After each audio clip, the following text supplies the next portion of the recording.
Yo, what up, it's JSF, and there's some new Project L footage, a new video out today, so I guess I'll talk about it a little bit. I do plan on playing the game whenever it drops. It's gonna be sometime next year. I feel like it's probably like third or fourth quarter next year, but this video is really cool and really important because it shows you what the gameplay is actually like. So when I saw this, I saw some things that were, I watched this video once, right? So it isn't really a reaction, it's more of a like closer look and breakdown. But I saw things that made me go, oh, okay, now I know how to prepare for this game. Now I have an idea what the playstyle is like and what games you should play to get ready for this game. So if you want to know what you should play to get ready for Project O, if you want to play Project O, you know, like and sub and all that good stuff, and check your boy when I stream on Twitch. But let's watch the video a little bit.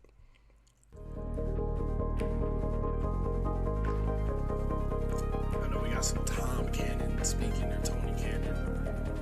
Hi everyone, this is Tom from the Project L team. I'm back with our second promised update this year. Our last two updates focused on the big picture. We're a free-to-play, tag team fighter set in the universe of Runeterra. I know at this point you're probably itching for some details. So this time, we're gonna send the year off right with a deep dive into some of our core systems. But first, here's a quick update on Malawi. So this part is really cool. Well, I guess I'll just let it play, but... We revealed Malawi in our update last August. Back then, Malawi was in the initial DNA phase of development, where designers, narrative writers, and artists explore concepts for the character's visuals, thematics, and overall kit design. Over the past few months, the team has taken Malawi from concept to an early playable.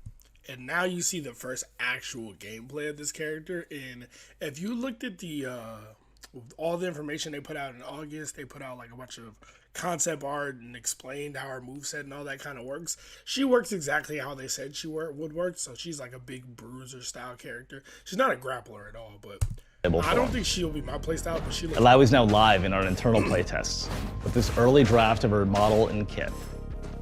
Like, she's gonna have some interesting shit just with like the tentacles. What you're seeing here is about 30% complete. Right now, the team is focused on fully realizing her combat fantasy as a big body brawler and narrowing in on the mechanics of her tentacle attack. That looks like an OTG, by the way. Realizing her combat fantasy as a... Which isn't shocking, right? It's a versus game. Most of them have some kind of OTG mechanic. Big body brawler and narrowing in on the mechanics of her tentacle attacks. Meanwhile, the art team continues to work on her model, animations, sound, and VFX. She's still got a lot of work to be done, and that means it's time to talk about our big update for today, Project L's gameplay.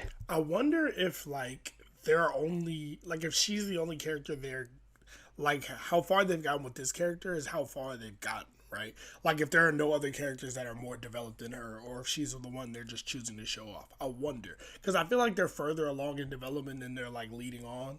But that's natural, right? Like, we know Street Fighter 6 has a build with 14 or more characters in it, but they keep giving us the builds with 4 characters, 6 characters, 8 characters, you know? Just something developers do.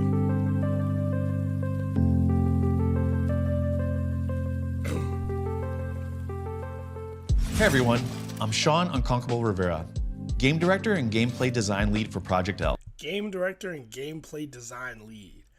Man, this is the guy who he needs to be on the right page. Like this, because if this person, with any developer, right, isn't tapped in with the community, isn't tapped in with like what the people want, then you end up with games like MK11. Because like, who is the lead combat designer, you know what I mean, gameplay director for that game, right? That person needs to be in tuned, and it sounds like, well, I'll let him talk. And I'm here to talk you through some of our core gameplay principles. We want to create a game where you can have fun right away, while also rewarding you for the time you spend mastering it. So we want a game you can just pick up, like you said, have fun right away, where anybody grabs a controller and they can do cool shit. That's what they want the game to be. However, they want it to have and this is the obvious answer, right? But it's good to hear because it's like, yeah, the game is going to be simple to pick up, but if you put more time in it, you're going to be rewarded for the time. So somebody who just picked up the game isn't going to be able to beat you. Our dream is making Damn, what happened to the sound? Hold up. fun right away, while also rewarding you for the time you spend mastering it. Our dream is making sure our champions have fast, powerful abilities, look really sick while doing them, and are even more powerful when paired with flexible systems. Gameplay that has quick, fluid movement at its core is extremely important to us. We believe there are a ton of opportunities for player expression and mastery through how you move. In Project L, you can walk, run, dash, chain dash, jump, long Chain dash. I don't know what that is. jump, and super jump. Walk, run, dash, chain dash, jump, long jump, and super jump. So when they say jump, long jump, and super jump, what that means is a regular jump, right? In any fighting game. Super jump is the down-up jump where you jump super high in the air, like in Marvel vs. Capcom. Long jump is the jump where you go further, how do you say, further horizontally than vertically. So it's when you jump and you have like a long jump, like you go far. You don't just jump the normal distance, you go further away. So it's more like a half screen jump, but it doesn't go as high. Why does the sound keep going away? Dash, chain dash, jump, long jump, and super jump. And on top of that, many champions have their own unique air mobility options. It looks like they all have some kind of air special something. Putting your champ in the Air right dash. place at the right time is a skill that you can gradually get better at over time. We also want to incentivize action. This means making sure that your offense is rewarding and that your buttons are worth pressing. Plus, we think this makes playing and watching more exciting. Ground bounce. Like if you look at all the things happening in this combo, even if you, aside from the stuff he's telling us, if you just watch the gameplay, you see a lot of mechanics in the game that he's not Incentivize talking action. This means about. Right here you see a launcher. making sure that your ball offense is bounce, continues the rewarding combo, and that your buttons are worth pressing. knocks her up again, so that's like the second launch. Then you knock Plus, her down, ground bounce. We think this makes playing and watching more exciting. And then that looks like it might be an OTG into a mix-up. He like knocks, it's like she takes out of the combo. Plus, he knocks we her think into this the air at the end, right? She like takes out makes of the playing combo, and watching more exciting. and then he throws a grenade. She takes out of the combo, and that shit hits like meaty. And then you get more mix. That looks nuts. We want you to have powerful buttons which are Is that her walk speed? Oh my god, that looks awful. Why is she?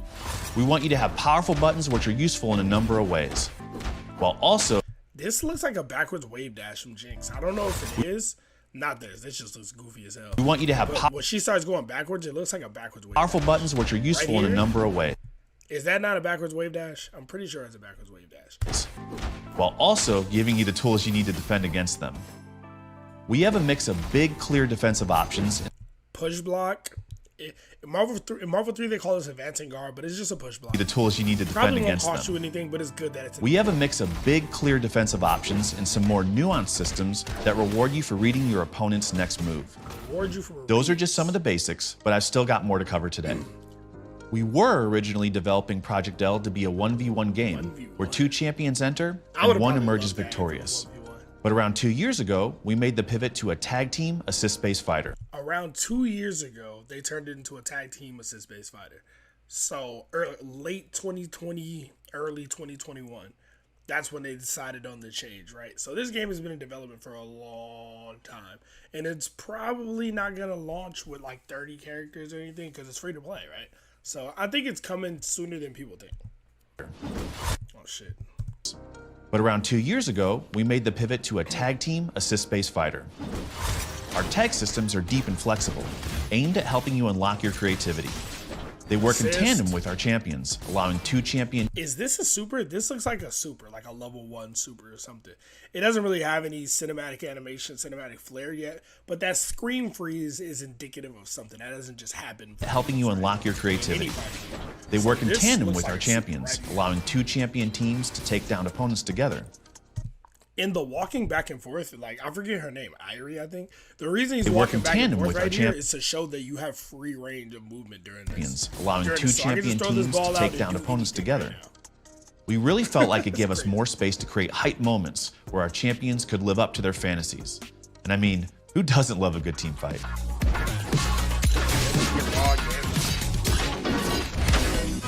They haven't shown the full potential. The tag switch. That's the Marvel Infinite, the Power Rangers tag.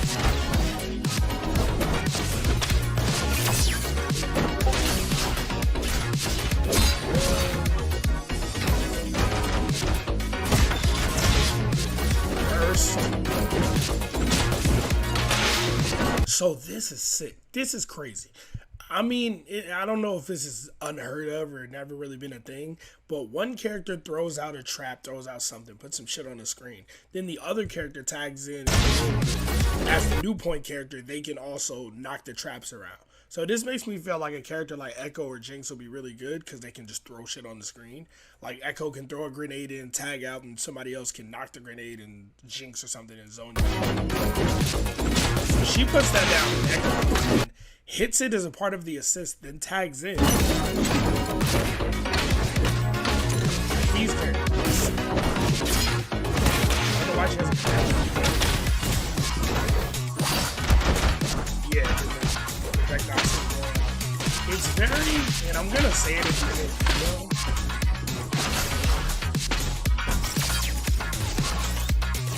that also looks like a level 1. All right, let's break down some of the things you just saw.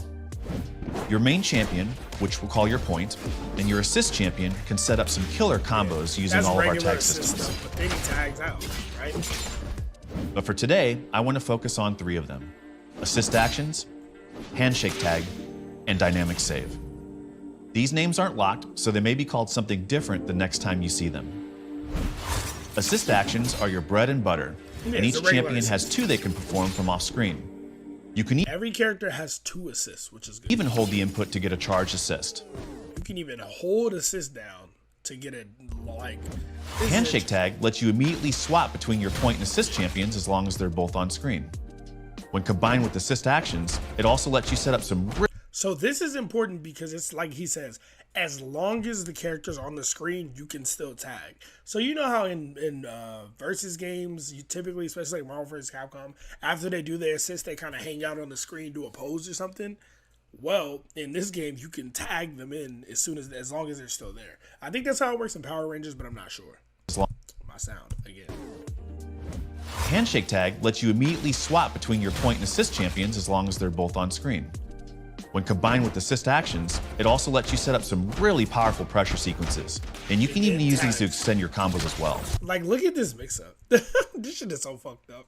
This is so wrong. Like, this is nuts. Let you set like, you're just doing a block string, then you call an assist to continue the block string. Really powerful. Then you air dash, cross up. This is a cross up overhead. The reason I know that is because look at her block chain. Both on screen. When combined with the assist actions, it also lets you set up some really assist, instant air dash overhead, because look, she stands blocks the other way. Pressure sequences. Then you do another block string. Then you tag to the other character because he's still standing there. And you can even then you go low and open her up. Like, the mix in this game is gonna be next level. The mix-ups in this game are gonna be next level. Use these to extend your combos as well. This is the coolest mechanic. The last tag system I want to talk about today is dynamic save, Project L's combo breaker. At the start of each match, you have access to your dynamic save ability. Dynamic save lets you call your assist champion on screen in an attempt to save your point champion. If successful, if successful, in other words, this can be baited. The results can be explosive. But be careful about timing your dynamic save because it can be countered if you're being too predictable. Oh, so this is interesting. So this is a tag burst. So I wonder if you only have one character left, you must not have this mechanic. I guess that's the quote-unquote balancing to it. You probably can't just do it willy-nilly, but presumably you can't do it without another character because it's a tag burst, right? So your tag partner comes in and does a burst to save you from a combo or whatever. But if they bait it, you get smoked. So again, it's a combo breaker, but it's not a free combo breaker. It has more nuance. There's still more to sound if you're being too predictable. There's still more to uncover about our gameplay, but that's all we're ready to share for now. Thanks for watching, and I'll hand things back to Tom to say goodbye. And that is about it. They say a little bit more in the video, but they don't really give us any more information. So I'll just play it in the background and while I talk a little bit. So basically, if you've been paying attention to what I've been saying, the 2 games you should play the most to prepare for this game, I would say, are Marvel vs. Capcom Infinite and Power Rangers Battle for the Grid. And neither one of those two is the most popular fighting game. They're not that active, etc. But this game is going to play like those games, 100%. Because of the things you just saw, and then some of the other things we've learned from before, like the special moves having inputs like forward in a button, backward in a button, right? Like modern controls in Street Fighter 6. That's how it is in Power Rangers too. The mix-up game and the tag game is a lot similar to Marvel Infinite as well, and the combos look to be similar to both of them, right? You could play a game like Dragon Ball Fighters 2 or Marvel 3, but they're a little different. They're 3v3. They have comeback mechanics, so they aren't exactly the same. But if you really wanted to prepare for this game, I'm telling you right now, the two games you should play the most and grind are Marvel Infinite and Power Rangers. If you're nice at those games, you're probably already got ideas for what to do in this game, right? And this game does look sick. The gameplay looks really good. I'm pretty excited. I mean, it's free, so everybody's going to play it. Everybody's going to have it. This game, like, people are saying, oh, we don't know yet. The hype is, everybody's just hyping it up. But it's like, the gameplay looks good. They got the right people making the game. They're saying the right things. It's going to be free. It's attached to one of the biggest video games out right now in general, and for a long time, really. So that's what we seen in Project L, man. That's the new information today. I wanted to go over it, talk about it a little bit, tell you guys what games that help you prepare for it if you're interested in that. Like if you want to compete in this game or something, right? I might. I'm open to it. I've never been the best at versus games. I played them as a casual, as a kid, and as an adult, I played them for fun. Like when Dragon Ball Fighters first came out, I was good at it, but I was like, nobody was good at it, right? Like I was good for a community of players who weren't good. And I wasn't playing in tournaments for it, right? And then once people started ascending, I started playing less because I think Mortal Kombat came out and that took all my time. But yeah, anyway, Project L looks dope.